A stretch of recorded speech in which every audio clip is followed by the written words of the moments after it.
করছে এবং বিয়ে করবে বলে আমার কাছ থেকে টাকাও নিচে 3 লাখ। বাড়িতে আসছি, আসার পরে ওর মা মারধর করে, ওর বোন আনে না, মারধর করে আমার বাড়ি থেকে বাইর করে দিছে। আমি এখন রাস্তায় আছি। আমার নাম আইরিন, আমি রাইজিং গ্রুপে চাকরি করি। যে ছেলের সাথে সম্পর্ক তার নাম সজীব, সে আমার সাথে চাকরি করে। সে ছেলের সাথে আমার 4 বছরের সম্পর্ক।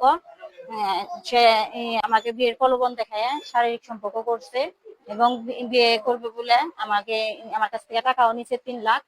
তারপর টুকিটাকি টাকাও দিছি, সেগুলার তো হিসাব নাই।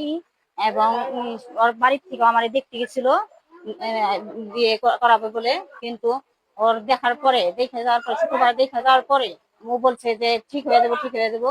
বিয়ে আর মায়ের মানাইতেছে, মানিয়ে নিয়ে আসবো। যদি পরে পারে নাই ওর মার সাথে, পরে আমার কালকে বলছে সজীব যে আমাদের বাড়িতে যায় ওঠো, তাহলে সমস্যার সমাধান হবে। আমি চাই যে সজীব আমাকে বিয়ে করুক, আমি সজীবকে বিয়ে করব, সজীবও আমাকে বিয়ে করবো, এই কথা বলছি।